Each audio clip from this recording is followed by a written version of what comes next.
Hi, I'm Mark Bailey. Welcome back to the Meetings Club channel. Now, today I'm really pleased to catch up with Paula Harding on why EAs, PAs and event managers should network both on and offline.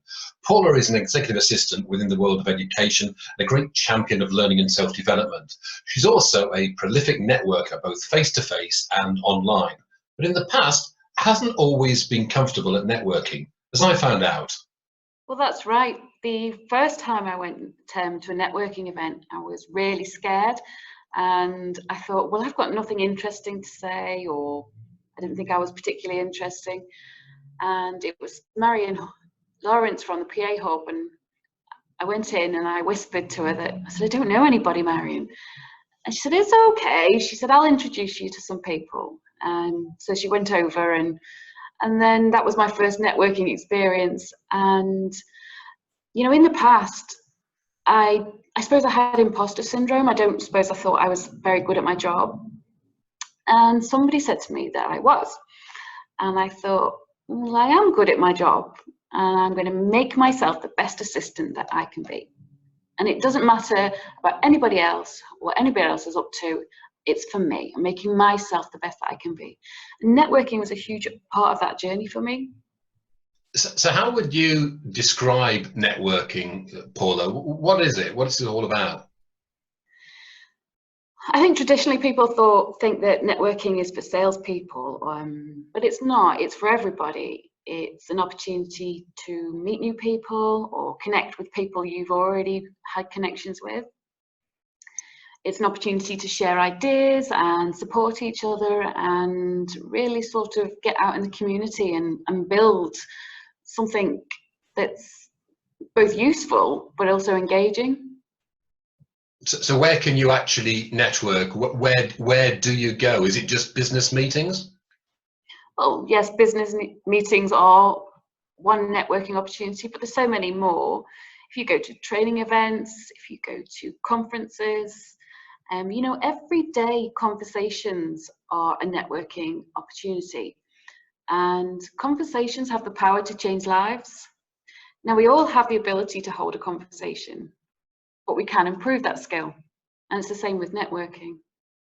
So how do you actually overcome the fear of meeting a group of people that you just don't know for the first time, say? I think that it's always best to be authentic, to be yourself. And if you're nervous, tell people you're nervous. And it's more than likely that they're nervous too.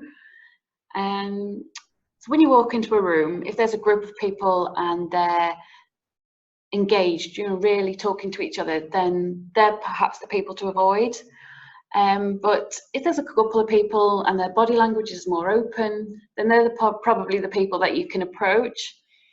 And it's to be genuinely interested in other people, to ask open questions and to really listen to those people. But I think the most important part, and what I learned from the John Haynes International Coaching Academy, is that you must know your why. Why are you going networking? What is it you want from the networking? Is it to make a connection? Is it to gain helpful information? Is it to find opportunities? When you talk to people and you tell them what it is you want, then they're more in a position to help you, and it's more of an engaging conversation. And do people really want to help, do you think, in the main? I think when people go networking, absolutely, it's like a community. You know why you're there. You know you're not there just to just turn up. There's a reason why you're all there. And if you ask people, how can I help you? What is it that us being connected, how can I help that? And then people sort of open up and share what it is that they need from you. And it might not be there and then, it could be in the future that you can help them. So, but you've got to be asking the open questions, but then you have to be listening. Because if you don't listen, you don't understand what's being said. And it's all about, I guess, having the right attitude as well, not expecting something, just being yourself. That's right. I mean, for me, when I go networking, I'm always authentic. So I'll always be myself, because then if I can't help somebody, then there's no point pretending.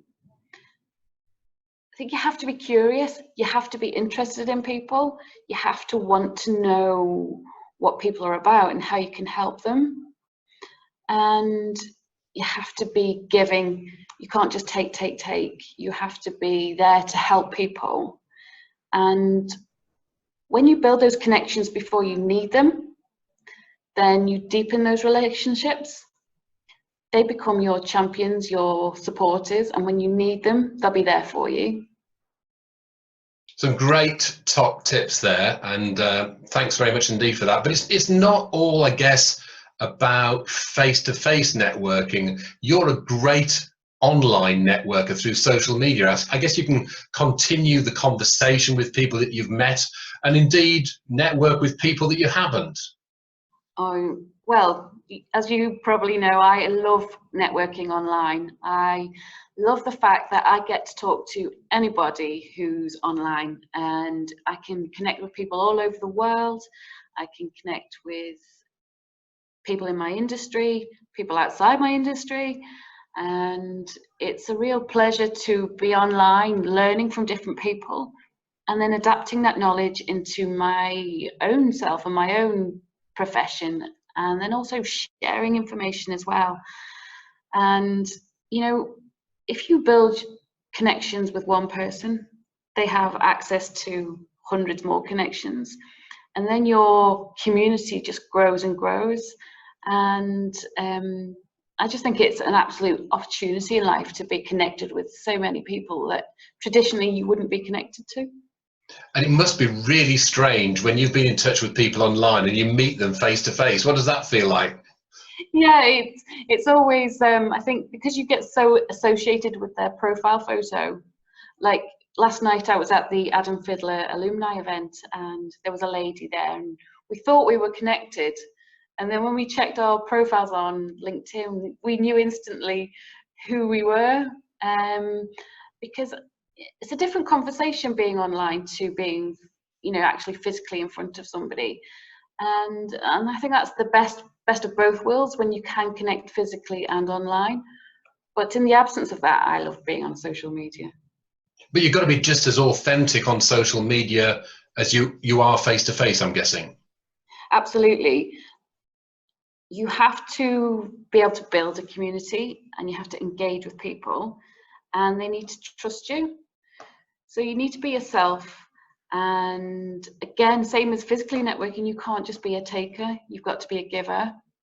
And when people know that you're going to show up and share your knowledge and help them, then they'll be responsive with you. So where's your next networking event? Have you got something in the diary? Yes, Thursday, tomorrow, we've got the Institute of Administrative Management coming to the Liverpool School of Tropical Medicine, and a lady called Sue France. She is coming to educate us on neuroscience. So that's a topic I've not been trained on before, so we're all really excited about that. And it's for EAs and PAs, so it'll be a great opportunity to network with people in my profession. We find out what's going on, what the latest news is, and what skills we're all developing, and just generally to catch up and see how we all are and how we're getting on. Sounds a great networking event. I think I'm going to pop over to Liverpool. You're always welcome, Mark. Thanks again, Paula, for your time today on the Meetings Club channel. You're welcome, and all the best with all your future endeavours, and I'll see you on the Meetings Club. Thank you very much indeed. Look forward to seeing you at a future networking event. See you soon.